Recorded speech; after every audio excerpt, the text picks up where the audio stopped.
I want to welcome to the stage members of our panel, Financing the Modern City. We're joined first by Mark Funkhauser. Mark is the publisher of Governing Magazine and the former mayor of Kansas City, Missouri. He's an internationally recognized auditing expert and an author and teacher in public administration and its fiscal disciplines. At Governing Magazine, he helps to promote and advance effective public leadership and management throughout the nation. Next, I want to welcome another city leader to the front of the room. We're pleased to have Mayor Stephen Benjamin of Columbia, South Carolina with us today. In addition to his role as mayor, Mayor Benjamin also serves as chairman of Municipal Bonds for America and was elected in 2012 as a trustee with the U.S. Conference of Mayors. He brings an expertise in urban fiscal management and experience as a leader among his peers. Next, I'm pleased to welcome Meredith Wienick, Vice President for Campus Services at Harvard University and the former Chief Financial Officer for the City of Boston and a former colleague of mine. She was Chief Financial Officer under Mayor Menino, our co-founder and former co-director. And lastly, I want to welcome Thomas Green from Citibank. Thomas serves as the Managing Director of Citi's Public Finance Infrastructure Group. He's responsible for Citi's transportation, financing, and municipal asset securitizations and has extensive experience working with cities recovering from bankruptcy filings. And also I'm welcoming June Maddie. June is the Managing Director at Public Financial Management, where she leads the Higher Education Group. June also serves as the financial advisor for numerous public and private higher education institutions, providing credit strategies and strategic planning advice. Welcome, everyone. Thank you very much, Catherine, and thank you for inviting me to be here. Thank you for allowing Governing to be part of this this event. It's been, I'm sorry I didn't make yesterday, and apparently that was good because yesterday was depressing, and I'm already depressing enough, people tell me, because I'm focused on government fiscal issues. But it's a real pleasure to be with you and to have this fine panel. If you're not reading Governing, you should. You can sign up for Governing Daily. If you don't get that, we have tens of thousands of people who get our daily email. And it is basically everything that's happening in state and local government delivered to your inbox every morning at 8 o'clock. You ought to sign up. It's free. It's interesting, so you have out there on the desk the current issue, the April issue. And I write a column called Better Government, and my title for, and I focus on fiscal issues, Finding the Money to Save the World. And it's essentially a review of Dick Ravitch's book. Dick is a friend and colleague of Paul Volcker. He was former lieutenant governor of New York, deeply involved in a number of fiscal turnarounds, fiscal crises, and has written a marvelous, readable memoir about those issues. So what we're going to do, we're going to have a conversation with each other and then with you about financing the modern city. Where do you get the money? Is it bonds? Is it public-private partnership? Is it certificates of participation? So on and so forth. And I'm going to start. You have a panel here that has 4 completely different perspectives on this issue. And I'm going to start by asking them each to tell you in 3-4 minutes what their perspective is, where they come at this question from. And I'm going to start with Tom Green. Sure. Thank you, Mark. At Citi, we have an initiative called City for Cities, where we've looked all over the world at nearly 200 cities and concluded that they have a natural creditworthiness. As you all know, the global trend is urbanization, most noticeably in China, where they've moved 1.5 U.S. population equivalents into their cities and have 1 more U.S. population equivalent to go. There's a fellow at MIT who's a consultant to the China Development Bank that is designing 175 subway systems for China, not lines, systems.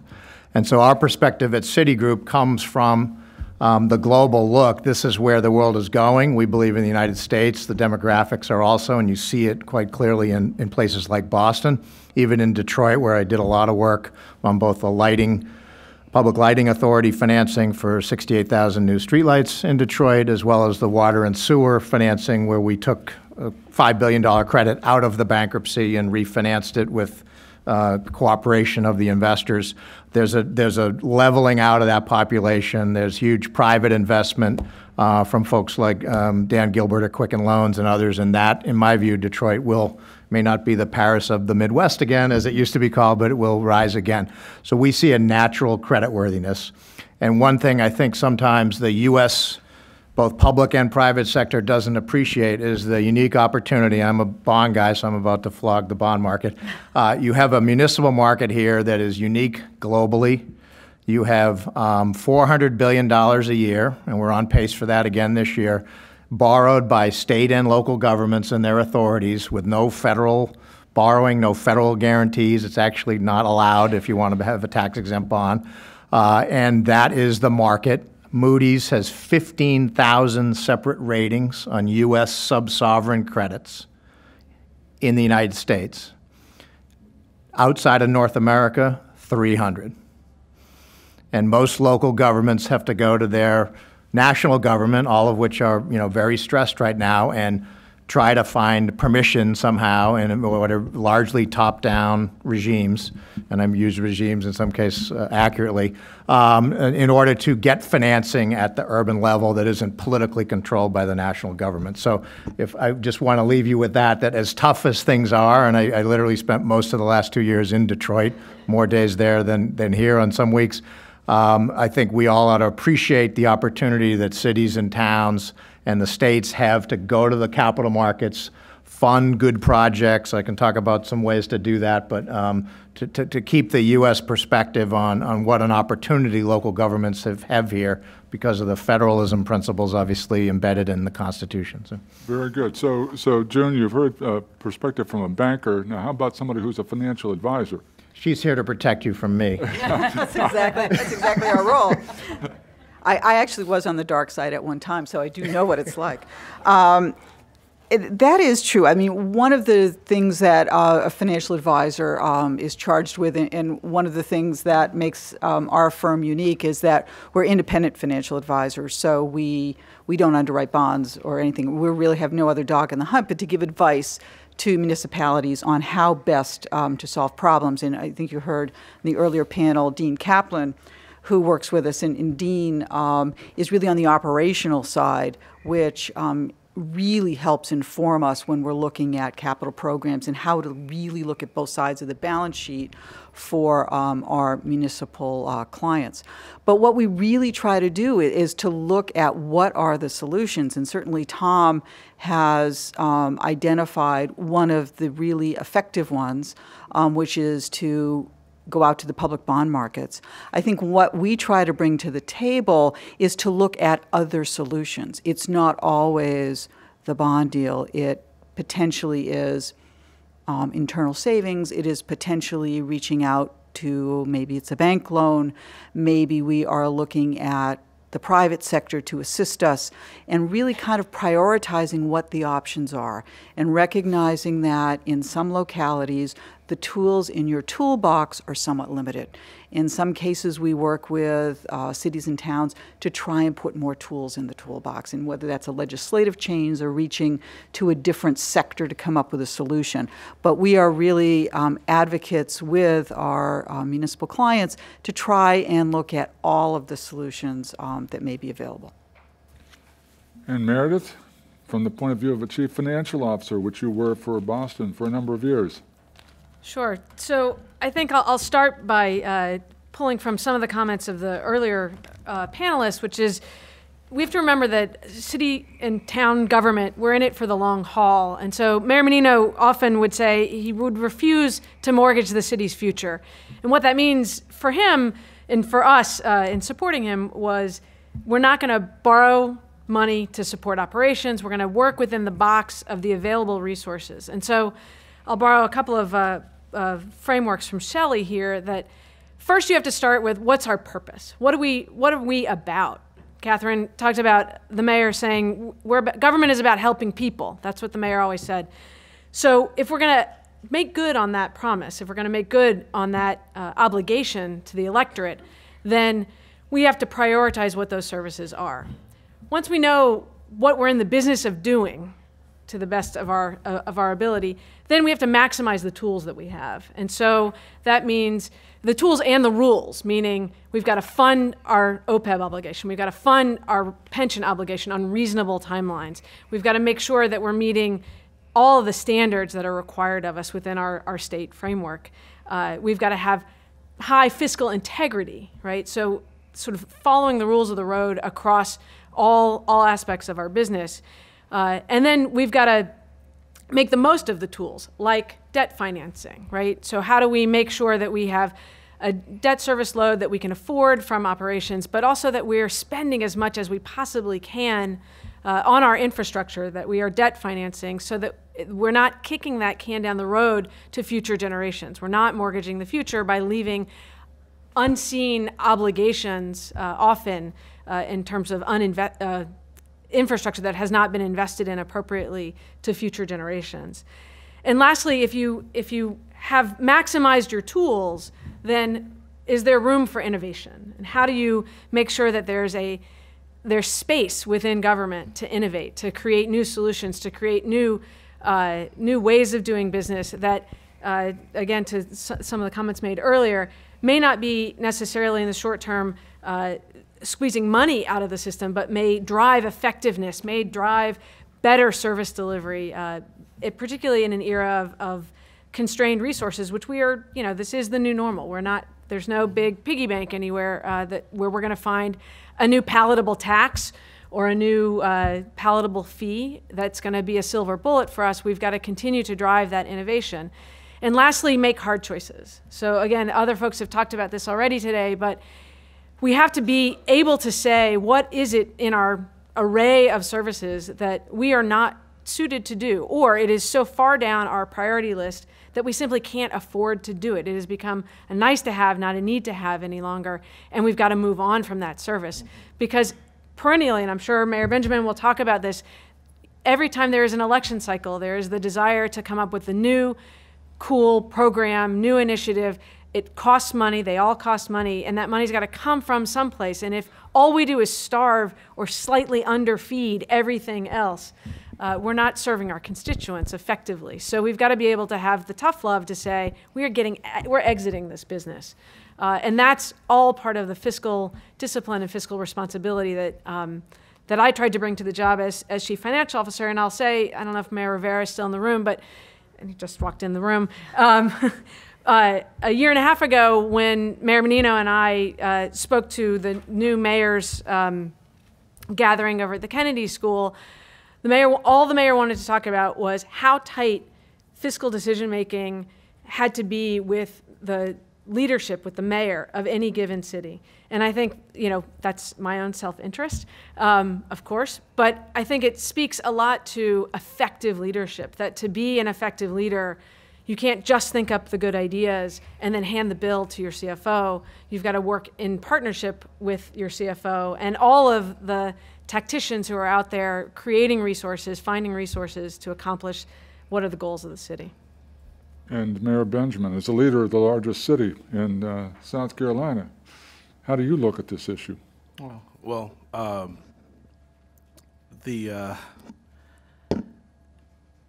first of all, it's great to hear all these wonderful presentations and so much insight, and I'm out jotting away, taking notes as much as possible.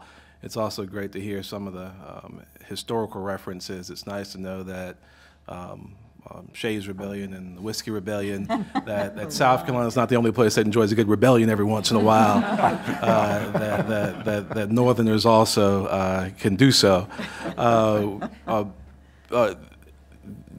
It's so important that we speak about the way that we do business and recognize that none of the things we're talking about are mutually exclusive, that you can be effective, that you can be efficient, that you can be fiscally responsible, you can dream and be fairly innovative, reaching out, trying to build great cities. I'm a believer in cities. I think every mayor is a believer in cities and believer in the power of cities. We read all the latest books, and we do believe that mayors should rule the world. I serve as chair of the Municipal Bonds for America, recognizing that tax-exempt municipal bonds have built 75% of the infrastructure in this country over the last from 2003 to 2012. What we saw, $3.2 trillion in debt issued by state and local governments, 1 to 2.5 times what the federal government has put into infrastructure, and recognizing the importance of preserving the tax exemption on municipal bonds if, in fact, America is going to be competitive with this incredible amount of rate of investment we're seeing in China and other places. It's just so important that we protect the tax exemption. At the very same time, every mayor is faced with every day with the responsibility of making sure that you run as lean and mean and effective a government as possible. We've taken that responsibility very seriously in Columbia, South Carolina. We finished 4 of the last 5 budget years with a surplus. We've been recognized by GFOA with a Certificate of Excellence in Financial Reporting. We've invested. We've invested more resources, $13 million more over the last several years in public safety, another several $1 million each year into our parks and recreation, recognizing that investment in our children now will hopefully allow us to start investing less in law enforcement down the road. And we do it in a very interesting format, and I saw it referenced in one of the documents provided by the Initiative on Cities. Columbia, South Carolina is a capital city with a fairly large Carnegie Research One institution. We have Fort Jackson, the Army's largest initial entry training base in the country. In city limits, we have a church and a synagogue on almost every corner. We have a pretty healthy healthcare and nonprofit infrastructure because of men like Strom Thurmond and Fritz Hollings and Floyd Spence and Jim Clyburn. We have a pretty significant federal investment in our city. So over half of our real estate is now on tax rolls. So what you would normally see in terms of property tax revenues going to our general fund is just not there. So it's required us to be very thoughtful, very innovative, to make sure that not only are we issuing debt and not burdening our future generations, but at the very same time finding ways to increase private sector capital investment in our city that allows us to grow the way that we ought to grow. And you take that, and I'll have a chance to chat, I'm sure, chat about this a little bit later on. We're also dealing with some very significant investments in our water and wastewater infrastructure. Like every city in the country that's had some great conversations with the EPA and the Department of Justice over the last several years. I anticipate that over the course of my tenure in office, we will spend somewhere between $800 million and $1 billion in updating our water and sewer infrastructure and kind of taking all that together, it provides you with a pretty interesting challenge, but one I believe is that we can address if, in fact, we're spending time like this. Thank you so much. So, Tom, the mayor closed out there with talking a little bit about some of the challenges. He's from your perspective as a banker and looking at this issue of financing the modern city, what do you see as the biggest challenge cities face? Well, I do think I want to start with the environmental topic that the mayor ended with. I think the unfunded mandates, whether they're from the federal level or the state level, are the biggest challenge to our clients. And I think the federal government, obviously, as Mayor Benjamin mentioned, is retreating from many of these areas. And retreating is such a nice word compared to what I've heard. In full retreat, is that better? And I think going to them, given the mandate, and trying to turn them as a regulator into a partner and look for alternative solutions that still meet the policy goals. And in Detroit Water and Sewer, for example, while we were doing a refunding and tender offer to give the city savings in the bankruptcy but protect the water and sewer system, the client was also going to the EPA and embedding in their NPDES permit, which is the Pollution Discharge Elimination System permit, a deal to defer some of the combined sewer overflow. It was a multi-billion-dollar federal mandate, and to handle that in other ways. I know Philadelphia has a very good story there where they faced a very similar, maybe larger mandate in the case of Philadelphia, and were able to do rain barrels and gardens and a variety of ways to handle runoff, and they avoided about $800 million of their CSO mandate. So one of the biggest challenges, I think, is to step back from what you're being told you must do and make sure, in light of both technology and I think the CSO avoidance, it's really the new spirit in a lot of cities is community involvement. They want to be involved. Public lighting, there were public hearings all over the city, and people turned out and they supported the project, and they knew there was a tax revenue going to pay for it, and that didn't become a tax problem because people wanted the lights to be on at night. And so I think you have a level of community involvement where you can look at community-based solutions, even though I'm the banker who wants to do the bond deal. If the client can't afford the $4 billion project, I'd rather have them avoid $1 billion of that with something creative and then do the balance through the markets if that's affordable, as was mentioned. I think the other thing is a lot of good projects that are clearly needed investments have an operating cost savings in the budget, but the people you're talking to on the finance side and the departments and even the mayor, there are separate fiefdoms where the savings are going to show up over time somewhere else. So, whether it's parking, lighting. In Detroit, they're going to cut their lighting budget from before the lights went out. It was about $20 million to $3 million with the project, but I couldn't get that savings to be the security for the financing because that savings is over in the defaulted city's budget, which is rated D. So we had to use a different revenue stream that wasn't particularly related in a credit sense in order to raise $180 million to fix all the lights. So trying to connect the operating savings with the financing and the conversation inside City Hall is important because clearly there's a massive payback for Detroit there, plus the lighting. But those were not related. And you can look at that in parking, the smart parking, energy efficiency. Almost any project I see in an urban setting has a big operating budget payback, and it's not connected to the thought about the financing. Exactly. And June, your perspective on the biggest challenge that cities face? I think some of it really is a mindset that we have over the past 20 or 30 years as an American public developed the concept that public services are free. We're entitled to them. We shouldn't have to pay for them. So don't raise my taxes because I'm entitled to have my garbage picked up. I think it really is a way of thinking differently about us as communities. And certainly it's a challenge for public servants to communicate that. But I think having transparency, having people understand what they're receiving for the dollars that they have is certainly a challenge. I think the other challenge/opportunity we have is as we look at developing and investing in infrastructure and education is recognizing that that is economic development.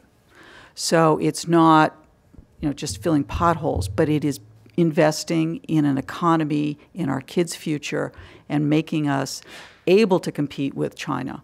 But it is a different mindset that we have really been somewhat anesthetized to, that we really don't want to pay more taxes. We really don't want to do that because that's a negative thing. I think we have to really turn it around and say, this is economic development, and if we want to really succeed in the future, we have to invest in it.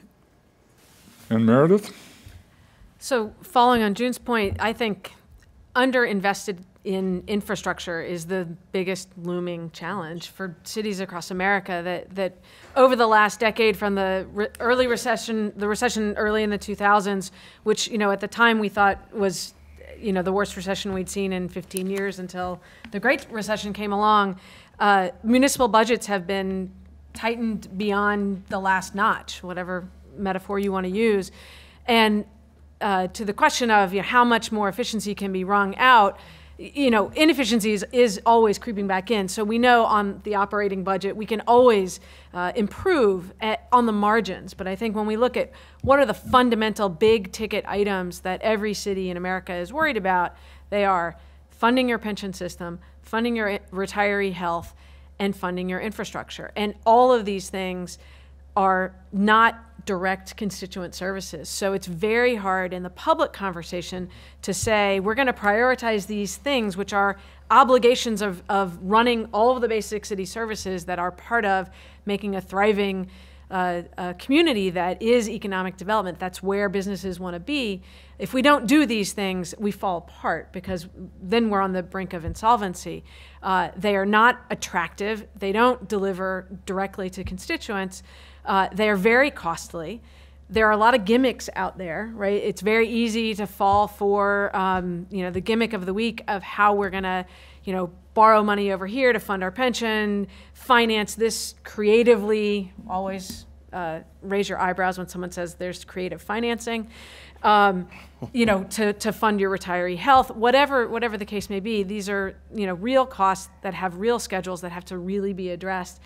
And when it comes to infrastructure, I mean, when I was talking about maximizing the tools that you have, particularly in today's interest rate environments where obviously Boston is fortunate to be AAA rated, and obviously the market sees us as a good bet, but the same is true for the bulk of the municipal market.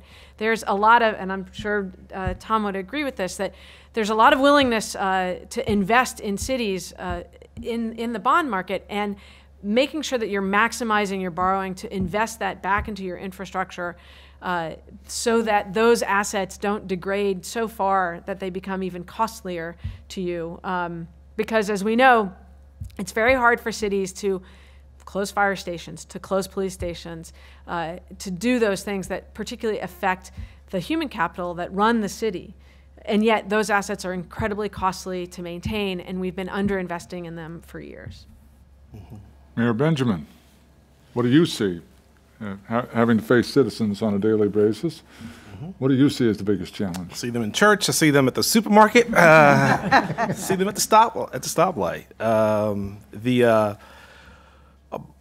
Obviously, I've always believed that if you want to ask someone what they value, what are their values, what's the most important thing to them, you have to look at their budget. And we've tried to make sure our budget is reflective of what our vision for Columbia is. We want to be the most talented, educated, and entrepreneurial city in America. We have to be a place where capital wants to come, when it hits the ground, make sure it wants to stay, it's treated well, and hopefully grow.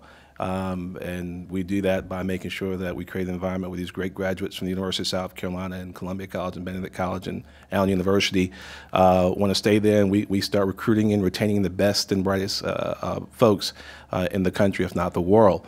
In order to do that, we have to make significant investments in making sure that we have modern infrastructure, modern transportation infrastructure, greenways, bikeways. We start to build a great, dense city, urban investment that yields good tax revenues that allows you to do these things that across the South is not the way it is in New York and Philadelphia and Boston and the like. Doing that while taking on some of these really significant legacy costs is a real challenge. It's a real balancing act. But it's our responsibility to make sure that every single budget that we put out continues to invest responsibly in having good, solid police and fire services, continues to invest incrementally in the quality of life measures like our parks and the other greenways that attract not just young professionals and empty nesters, but also families to your cities. Every budget that we put out does just that. We have as I mentioned, the DNA of our city and the tax revenues.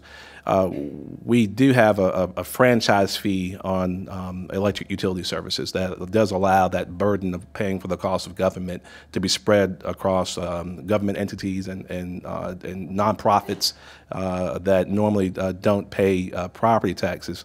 And this year, we propose raising that fee up to the cap from 3% to 5%, but we came back with a corresponding decrease in property tax millage.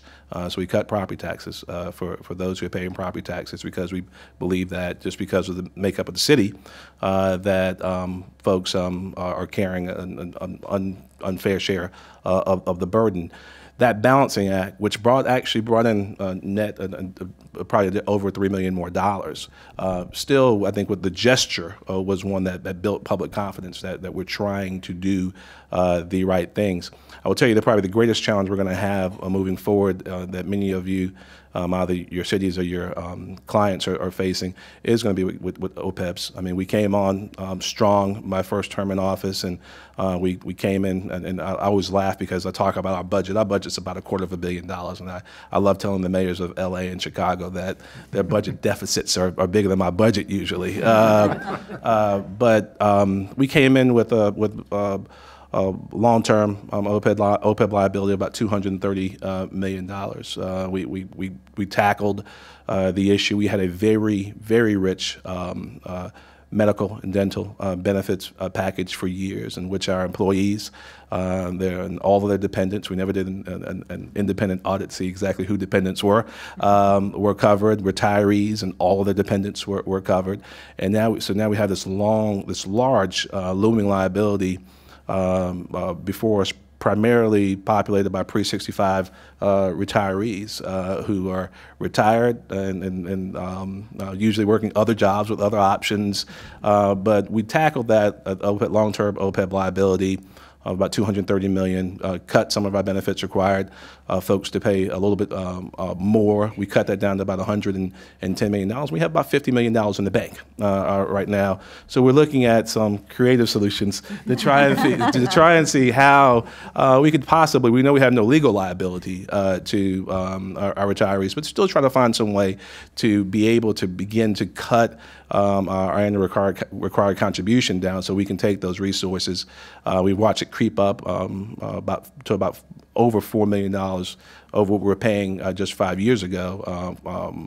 I'd like to have those resources to reinvest in moving the city forward and building the future city, as opposed to paying for the challenges from 30 and 40 years ago. Exactly, yeah. So we've talked about the challenges. Then give us an example of a success. Give us somebody, some case where somebody's done this well and that others might emulate. Tom? Sure, I'll give you two examples. One, technology related, and I think the MBTA is due for a success story.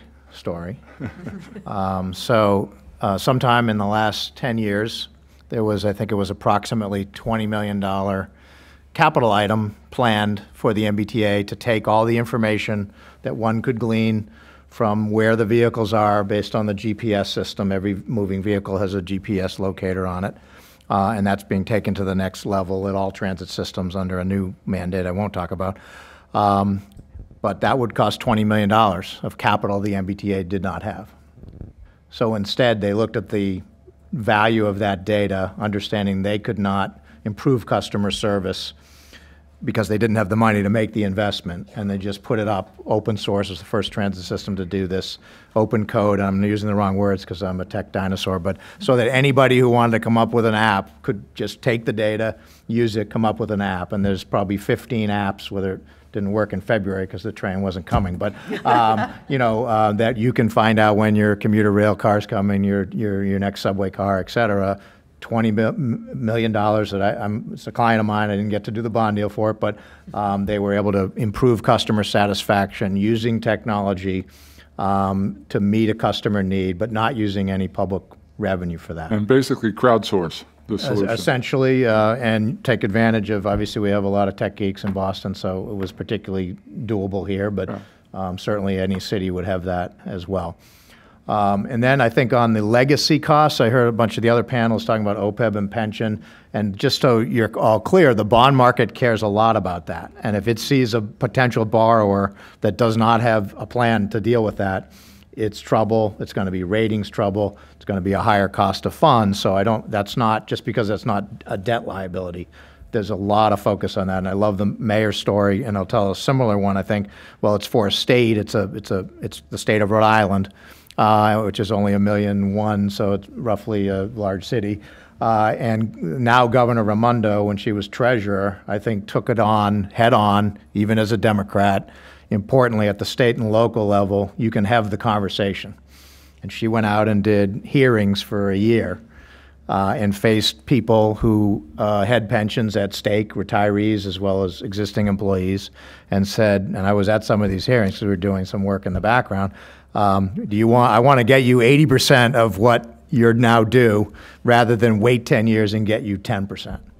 And the cost in the Rhode Island budget of the reforms, which have been enacted, there was litigation, they've now been settled just the last few weeks, I think, is a $300 million reduction in Rhode Island state budget. The general fund is about $3 billion, so big number. Mm-hmm. But I think, people, in my view, at the state and local level will listen to a rational argument. They will, in fact, raise taxes. There were more than a dozen states in the last 2 years have raised the gas tax, for example, using it mainly for urban-oriented roads. Republicans, Democrats, east, west, south, north, and that's something you're still seeing very, very difficult in Washington. So I think if you go to the public and tell the story, make the case, it can be made at the city level, much more so than, the fractured Washington level. One thing on the taxes thing, that, we recently talked about Governor Brian Sandoval, a Republican in Nevada, has a major tax increase on the ballot. He said, I'm as conservative as the next guy, but there's nothing conservative about bad roads and bad schools. Exactly. And he's got measures, if the voters pass it, to fix those. June, a success story. This is one that was somewhat involving economic development. This was for the city of Allentown, Pennsylvania, which had a real challenge with sort of downtown blight. And so what they did was sort of, along with Tom's theme, getting together really a broad group of constituents, and they put together a special tax district. And we've seen sort of these types of improvement districts. What was unique about this one was that it created, in a 120-acre area, a catchment of all taxes with the exception of local and state real estate taxes. So it was corporate, personal, earned income tax, sales and use, beverage and cigarette taxes.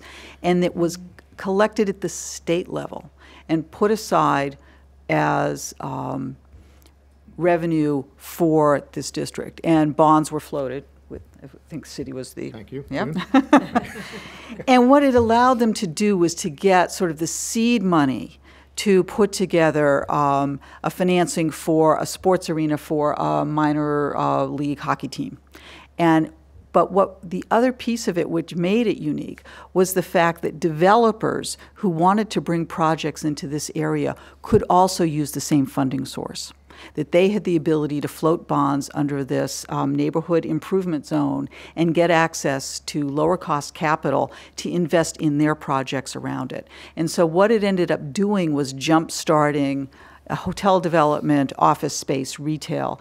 And it was sort of the public and private sectors linking arms with the agreement of the state treasurer, the county, everyone being in support of kind of taking a step back and looking at how could we use these revenue sources, how could we leverage them more effectively than if each one of us tried to do this through its own individual program.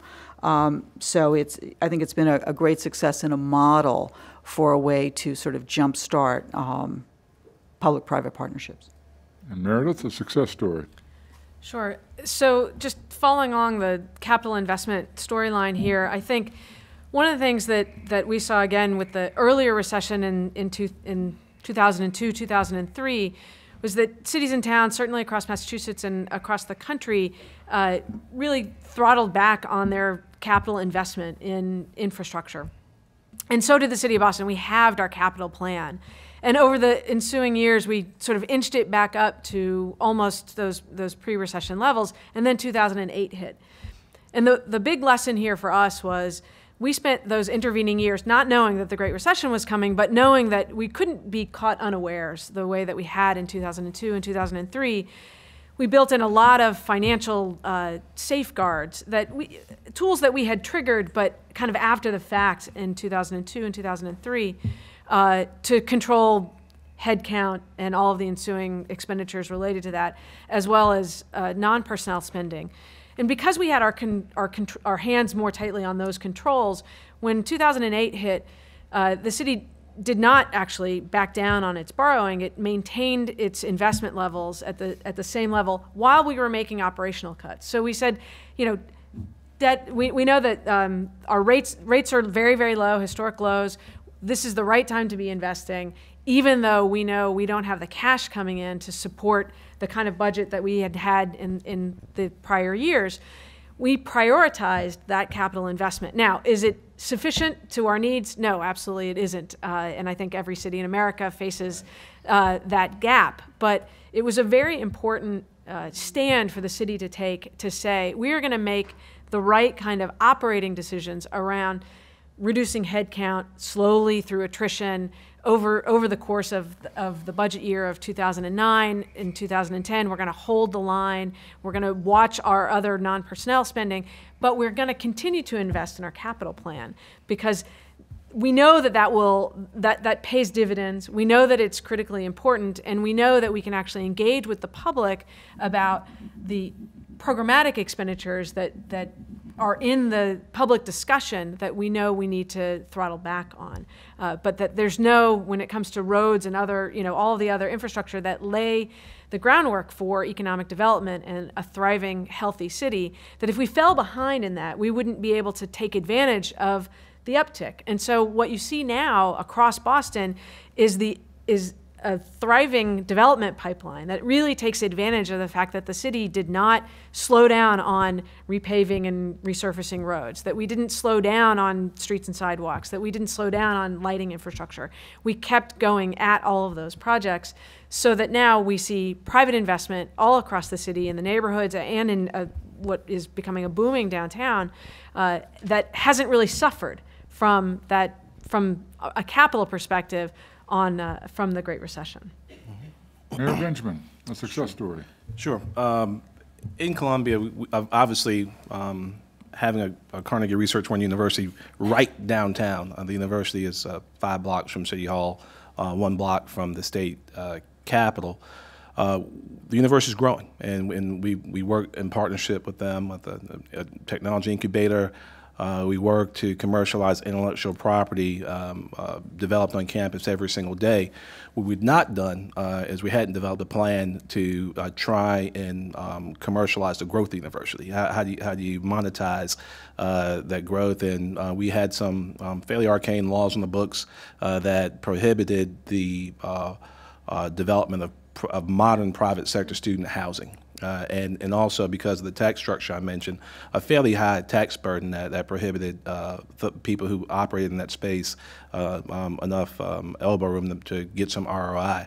So we went and changed our ordinances, and also used in South Carolina what's called a multi-county industrial park statute. It's actually used typically to bring Boeing and BMW to the state, but in our state, cities have less tools at our disposal for economic development than counties do. And the reality is that we know, just looking at our tax rolls, that one tower downtown, 25 stories, 30 stories, yields more tax revenue than a 400-unit subdivision on the outskirts of town with less infrastructure development, less environmental disruption. So our plan had to be to go straight up, and the student housing space represented a great opportunity to do just that. We changed our ordinances. We put the multi-county industrial park statute in place, and in the course of the last year and a half, we've had announcements, and I'll say the announcements and the deals I know are definitely happening. We've had announcements of over $400 million worth of investment coming into our city. Now, it came with a promise of a tax abatement, not a full tax abatement, a 50% tax abatement for 10 years, and then goes to full freight after that. But the deals I know are happening are at least $250 million worth of deals. And you think about that, and you think about the fact in South Carolina, of course, our K through 12 public school system is funded primarily through property taxes. So we have all these developments, these are high quality developments. We put some provisions in place. There are a minimum of $40 million investments, have to pay for their own parking garages, at least $7.5 million in investment per acre. we're bringing the students out of the neighborhood, so I get less phone calls on a regular basis, and putting them into some concentrated student housing. But the tax revenue over the next 20 years that goes to our K through 12 public school system, without any additional students going there, is going to be in excess of $100 million coming to our school system. So we're finding ways to be much more creative. Our next step, we issued an RFQ for developers in January, is looking at selling the air rights, using the air rights above our parking garages to fit primarily, we'll have some upscale, but primarily into that workforce housing space, trying to get, again, more dense housing opportunities and the activity and excitement that comes along with building cities from the inside out. All right, folks, so you've heard four unique perspectives on the challenges and some success stories in financing the modern city. Let's hear from you. Questions, comments, diatribes, rants? There's a fellow right there in the back in the center. First of all, great panel.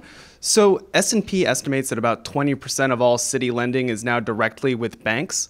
Is that just because we're in a low interest rate environment, or does this bear out a longer term trend of turning away from traditional tax exempt markets? And if so, are there policy implications for cities moving forward? That is a great question. I've been following that with some interest. I'd love to hear what you folks have to say about that. Sure. Well, there are, banks have been the largest net purchasers of municipal bonds since the 2008 to 10 Great Recession. If you look at the Fed data on the municipal market, total market's a little under $4 trillion, and the one sector that's grown has been banks. And there are particular incentives for banks to buy bonds of entities that aren't large issuers, called bank qualified bonds. There also is a trend among a lot of banks. Citibank actually was already the largest owner of municipal bonds before the crisis, but many of them are putting them on the balance sheet. There is a federal threat you all should know about, and we're trying to address that in Washington, which is something called the High Quality Liquid Assets Rule that lists what banks can hold and have treated as very high quality asset and therefore a lower reserve or capital ratio requirement. And ironically, most municipal bonds, state and local, are not considered HQLA, but sovereign bonds of international sovereigns are, as well as certain corporate bonds. So it doesn't make a lot of sense to those of us in our market, and we're working with a lot of the issuer organizations in D.C. to try to get that changed. I think what we're seeing is, particularly at the local levels, when, there's certainly, the large money center banks like Citi, but there's a whole sort of subset of smaller banks who, quite frankly, as a result of all of the new regulatory Dodd-Frank rules, have a lot of cash that they want to put to work. And what we see is that these look like bank loans. They're real bank loans. And there is, if you do the credit analysis, to choose between a highly rated local corporate or a city and town, who wouldn't take the credit risk of lending that money directly to a city or town? So we're seeing that that is a very, has been over the past 18 months, a very, growing area of bank lending. There are some issues different than the bond market there, where certainly banks, if there is a deterioration of credit, can put that back to the city or town, and you have to sort of be on top of what the risks are and what additional covenants. But I think we will continue to see that to be a very active tool in the toolbox as long as banks are as cash flush as they are. I think the question that we see, certainly some local banks have been very aggressive in going out, 20 and 30 years with these bank loans on a fixed rate basis, is what happens when interest rates start to rise. Will we see that being an attractive option for a bank, or will they look to, higher interest opportunities? So I think that that's a question that's out there. Disclosure is an issue there too, just to add on. If you have bonds in the market and you're doing bank loans, there's a huge rating agency focus, and the federal regulators as well, making sure you're disclosing to the market these other liabilities. And I think that's getting a lot better. But early on, there was a little bit of a disconnect between the public market and the private bank loan market. Other questions? Back here. Given one of the topics this morning, I can't help but asking Meredith about pilots. Given your experience on sort of both sides of this, how does you see that now as playing a role in financing the modern city? Well, you've put me in a slightly difficult position. Yes, actually, he has. Yeah.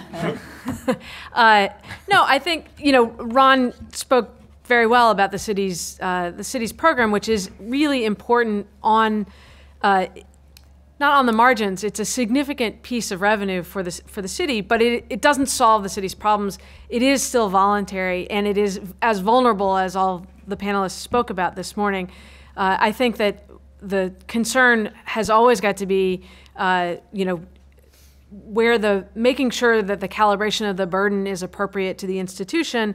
And I don't think there's a one-size-fits-all answer to that. I think every institution will give you a different answer to that. But obviously, it's critically important that institutions participate, and I think that that was the goal of the Mayor's Commission when he put together stakeholders from across the city to talk about what was not working in the pilot system as it existed then, and what would a new system look like. Had a lot to do with equity and transparency and methodology, and I think that the City of Boston has accomplished that. And then reasonable people can agree about what is affordable institution by institution. But it is, I think, there are real concerns in the higher education field about the other ways to get nonprofit institutions to participate locally, like excise tax, per pupil taxes, right? There have been lots of suggestions that all sound interesting until you realize that it's our students who actually pay those, and that just raises the unaffordability of higher education at our institutions, mine notwithstanding. So Tom raised the issue of high-quality liquid assets, which is sort of an inside baseball thing, but that is very, very important to a lot of people. Certainly, the Municipal CFO Forum, which Meredith was part of before she left that world, came out strongly against the Treasury's position on that. Another sort of inside baseball kind of thing that is of some interest is the President's recent suggestion of QPIBs, qualified public interest bonds, trying to facilitate public-private partnerships. You want to talk a little bit about what those are? Which of you? The President's also proposed capping the tax exemption. There is that too, yes. It's not the first thing I read in the morning, but I know there's a number of proposals. QPIBs is one. The Federal Infrastructure Bank, which as a local and state person I worry will federalize project selection in a way that earmarks do already in parts of the transportation bill. Tax credit bonds are always in vogue with the OMB economists who view the tax exemption on bonds as a tax loss. Even I don't think that analysis is really at the margin, correct. So there's a lot that's been proposed that I'm not sure is going anywhere, to be honest with you. That's my personal opinion, not Citigroup's official position. Well, certainly there are a lot of state and local officials who hope the tax exemption issues go away or don't go anywhere. Mayor Benjamin raised that. But I do think a revival of some form of the BABs, and there's that I'm not sure QPIBs is not it, but more broadly would be very helpful. In addition to we do a lot of transportation projects involving the private sector partnering with the public sector, and there's a $15 billion allocation for new road construction, some of which is toll roads but doesn't need to be, where you have private equity, private debt, and public tax-exempt bonds. And expanding that would be very helpful, I think, for the larger projects that are connecting cities, and not necessarily inside the city, but for the larger transportation projects. And I agree. I mean, on behalf of our city, the U.S. Conference of Mayors, the African American Mayors Association, and the Municipal Bonds for America Coalition, couldn't agree more that BABS and the like are a wonderful complementary tool. It's a really interesting challenge. In Washington, usually you're one or the other. On this particular issue, we're fighting both ends of Pennsylvania Avenue, either conservatives and liberals trying to end the exemption, or the White House trying to cap it, without, I think, a great deal of long-term thought as the impact it has on our taxpayers and/or ratepayers. I will say that we've had a number of brown bag luncheons on Capitol Hill, and usually when we have one, we have pretty strong attendance from staffers because obviously you all know the issue of tax-exempt municipal bonds is the sexiest issue in America. Everyone wants to know exactly what we're talking about. So it is encouraging, I will say, to see the large turnout of folks who really want to begin to understand this issue and understand the challenges it's placing on, not on America's cities and not on the infrastructure that we often talk about, but the burden it places on our taxpayers, our ratepayers, on our schools, on our hospitals, on our bridges that need to be replaced. And I think that's the way in which we have to really start talking about it for people to understand and appreciate the challenge before us. I think one of the nice byproducts of BABS was that it opened up the municipal market to a much broader audience of people who really started to look and understand, including international buyers, what the credit quality of municipalities are. And what we began to see was that there was a recognition that this was a great value for your money, because once they understood what the underpinnings of those economies were, they saw that it was a better investment than many high-quality corporates. So I think there has been sort of an opening up of eyes in the marketplace so that there is a group out there anxious to continue to support this. But still requires some stability in the federal government to actually meet those long-term obligations. BABS were very successful. We loved them. I mean, we all across the country. But I guess I'm trying to think of which major national crisis we were dealing with at that time. Maybe the debt ceiling. The debt ceiling in the beginning of the sequester. It must be the debt ceiling and the risk premium attached to issuing debt. That fourth quarter of that year was jumped up pretty significantly because we couldn't count on Congress and the White House to get along and get something done. So let's have a final takeaway. What's, in a minute or so, starting with Tom, what's the last thought you want to leave these folks with? A final takeaway. I think several of the panelists, both this panel and before, said to look at the whole menu and look at the whole toolbox, and also I think avoid the polarizing words. The one that really hurt our market's ability to attract private capital in conjunction with public capital was the privatization label put on the P3 space, particularly in the 05 to 07 era, when you had what were really one-time upfront cash-out deals on the Chicago Skyway, for example, and then some other transactions that went. And Skyway was very successful for the city, but some of the others gave P3s a bad name, if you will. Because I think if you look at this, any project you're trying to finance in a city is somewhere on the continuum of public and private. There isn't a single project. I mean, Detroit Public Lighting, okay, which is a very good example. We sold 100. First, we put the bonds on our balance sheet to jumpstart the project as the first quality of life project in Detroit while the bankruptcy was pending. Then we sold the bonds out and upsized it to the public market. So you had private investors buying public bonds. The revenue's all utility tax from the city, and so that's public, and there's a public authority. But it's DTE, the old Michigan Edison and Consolidated Gas, that is actually doing all the work using crews from all over the region.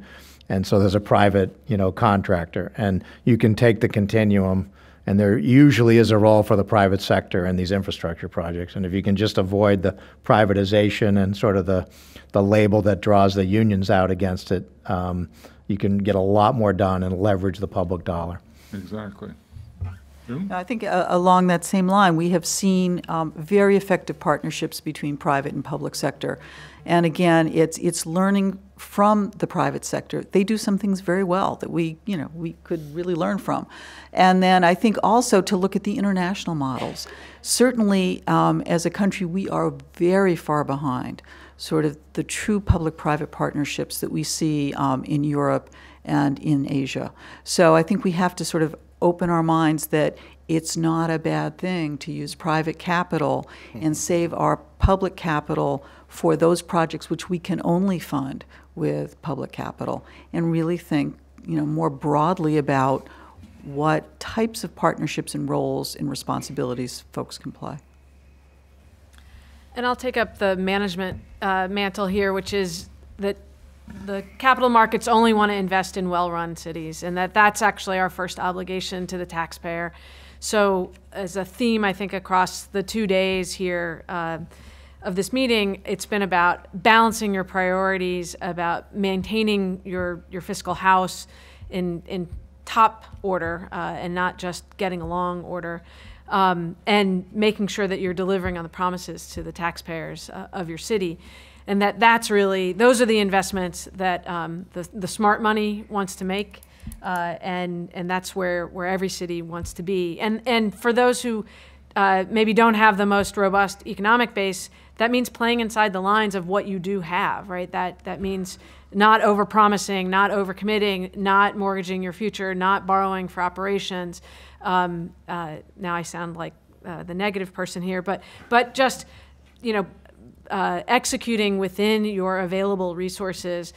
The more that cities and towns can do that, the more room there is for the innovation, for the creativity, for the opportunities of other creative investment, because that money will come to well-run cities. When you said, your little negative rant there, it reminded me, when my kids were teenagers, my wife would send them out the door at night with one word of advice: don't be stupid.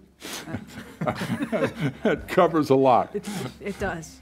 Mayor Benjamin. No, just again, thank you to the Boston University Initiative on cities, and I'm not sure how I wound up on this day. I may have been Funkhauser's doing. I don't know. But I'm glad to be here and humbled to be here on behalf of the people of the City of Columbia. I'd be remiss if I didn't encourage each of you in your various fields and respective responsibilities to look at a great city like our city as we move forward. We're 150 years since the burning of Columbia by General Sherman, and we have risen like a phoenix from the ashes. Exciting things happening at our city, and exciting things that are happening in cities all across America.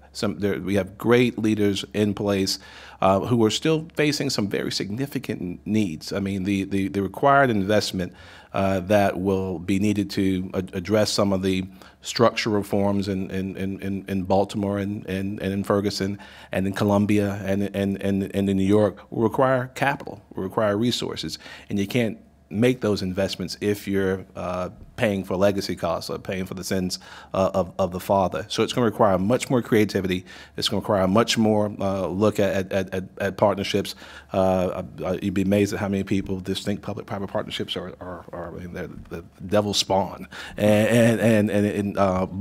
it's going to require folks to think outside of the box, and I would encourage each and every one of you in your constant interaction with public officials to encourage them to be thoughtful and courageous, recognizing that the opposite of courage nowadays is not cowardice, but it's conformity.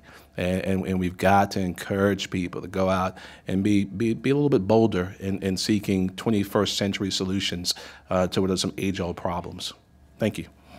I've got a final takeaway for you all, too. This actually comes from Governor Jerry Brown's State of the State speech a couple of years ago.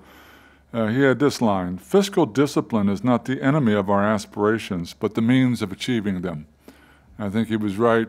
I appreciate very much the panel. Great job. I appreciate Catherine for giving us the opportunity. Thank you all for your attention.